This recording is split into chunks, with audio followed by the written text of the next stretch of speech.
Ahora que ya vimos cómo gestionar el almacenamiento para las bases de datos del sistema, es importante que nos enfoquemos ahora en las bases de datos de usuario. ¿Qué vamos a ver acá? En primer lugar, aprenderemos a crear bases de datos propias de usuario, propias del funcionamiento de las diferentes aplicaciones, algunas opciones de configuración de base de datos y haremos una demostración de cómo crear bases de datos. Posterior a ello hablaremos sobre cómo alterar bases de datos de usuario, administrar archivos de base de datos, hablaremos sobre los grupos de archivos o los file groups y la importancia de estos y haremos una demostración de cómo se crean los grupos de archivos. La forma de crear una base de datos radica en la posibilidad de poderlo hacer tanto de manera gráfica a través de SQL Server Management Studio en la carpeta Database, simplemente clic derecho y nueva base de datos, o mediante instrucciones de Transact SQL. Cuando hablamos de Transact SQL tenemos un ejemplo en pantalla donde podemos ver la forma de crearla. La instrucción es muy sencilla. La instrucción es Create Database, el nombre de la base de datos, on, y especificamos los archivos que va a tener la base de datos. Por obligación debemos especificar al menos dos: un archivo MDF, que es el archivo de datos principal, y un archivo LDF, que hace referencia al archivo de transacciones.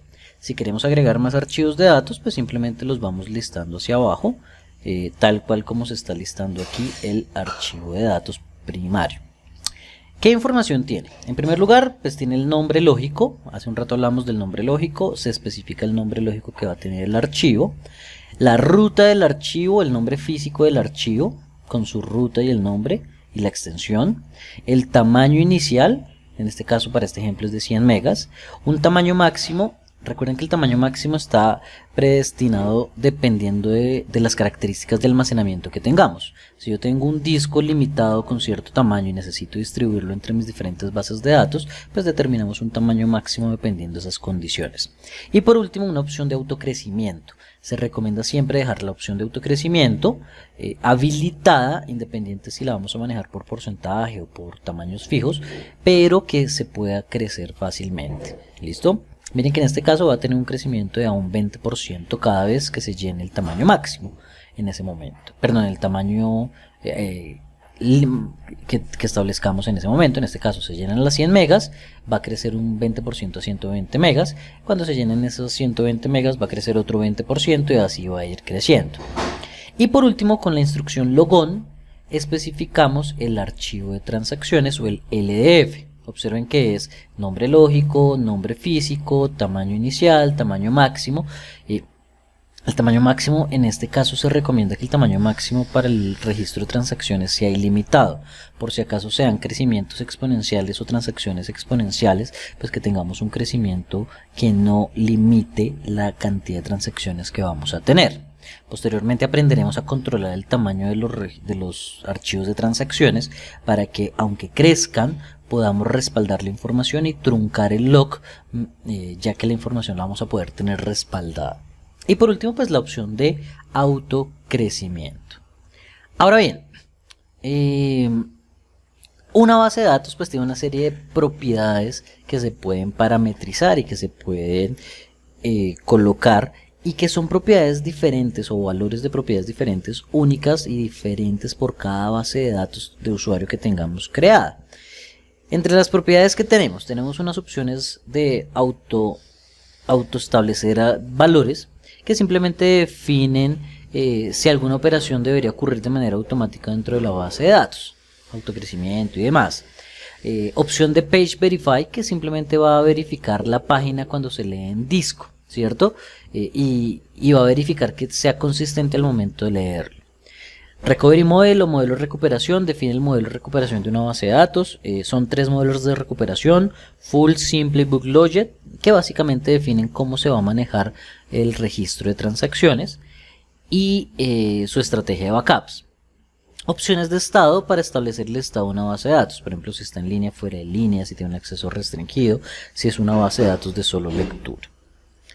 Procedamos a la creación de una base de datos. Vamos a ver en esta demostración cómo crear una base de datos. Primero utilizando SQL Server Management Studio y segundo utilizando la sentencia Create Database.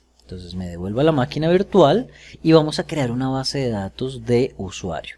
Primera opción, opción gráfica. Doy clic derecho a Database, nueva base de datos, ¿cierto? Y vamos a especificarle un nombre, base de datos o app1db. Va a ser el nombre de nuestra base de datos y algunas opciones que tenemos gráficamente. Observen que yo puedo especificar el tipo de archivo, si es de datos o si es de transacciones, miren, ¿cierto? Ya es lo que tengo aquí especificado.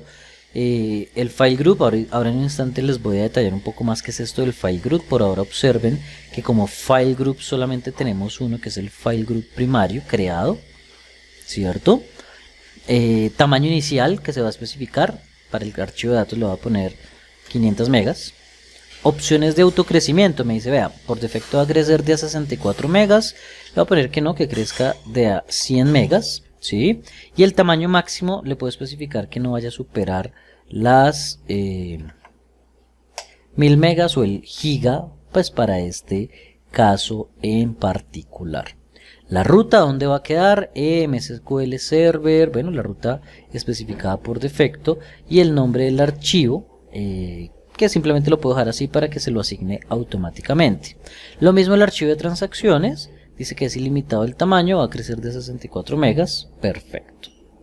Dentro de las opciones, recuerden que teníamos unas opciones de verificación, por ejemplo, autoactualizar estadísticas, temas de cursores, el nivel de compatibilidad, si quiero crear un nivel de compatibilidad anterior, modelo de recuperación, si es full, simple, bugloget, ¿cierto? Podemos empezar a especificar cualquiera de estas propiedades. Observen que por defecto ya trae unos valores definidos. ¿Esos valores de dónde los toma? Pues los va a tomar de la base de datos model directamente. Y de allí va a heredar toda la información de inmediato de todos los parámetros que yo no especifique manualmente.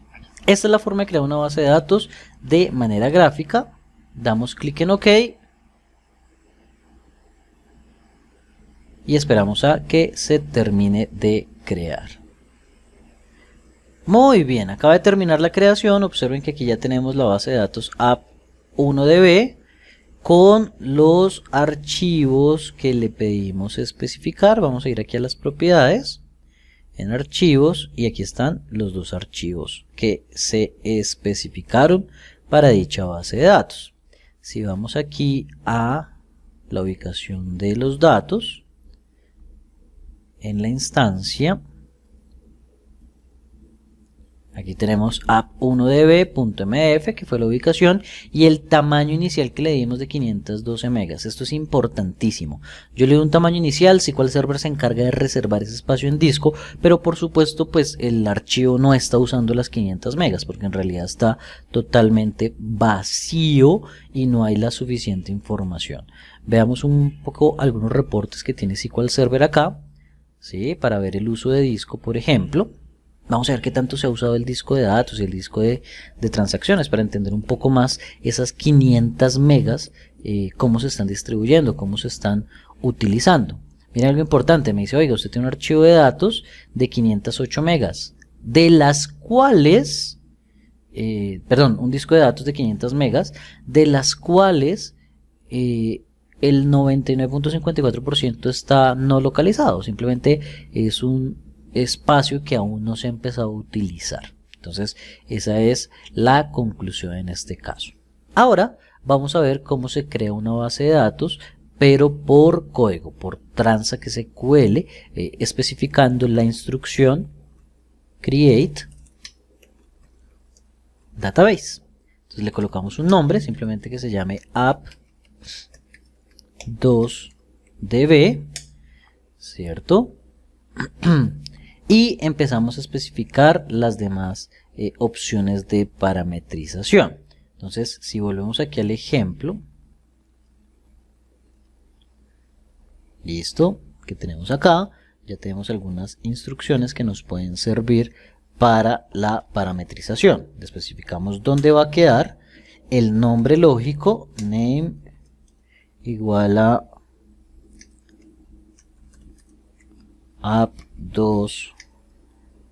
app2db.dat, puede ser, file name igual a, esta la vamos a dejar en h, dos puntos,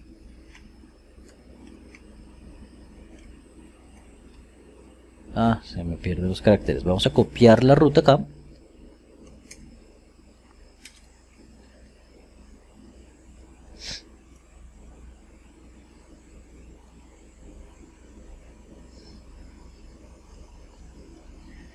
app2db.mdf, ¿cierto? Tamaño, vamos a colocar 100 megas. Tamaño máximo, vamos a especificar 500 megas. Opción de autocrecimiento, coloquémoslo al 20% y cerramos el paréntesis. ¿Listo? Y agregamos el registro de transacciones, logón,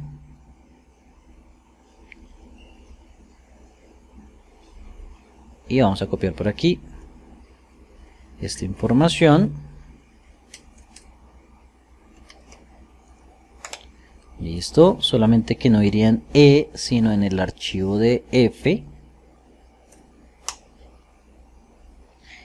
Y la extensión va a ser LDF. De resto, el resto de información vamos a intentar manejarlo similar. Tamaño inicial le vamos a colocar 20 megas. Y tamaño máximo unlimited. Perfecto. Veamos la instrucción completa por acá. Aquí la tenemos. Ejecutamos la instrucción y vamos a ver si nos crea nuestra base de datos dentro del servidor de base de datos. Perfecto, termina la ejecución y vamos a verificar que efectivamente dentro de nuestras bases de datos ya tenemos app2db. Esta es la forma de hacer la ejecución y la creación de una base de datos mediante Transact SQL. Muchas gracias.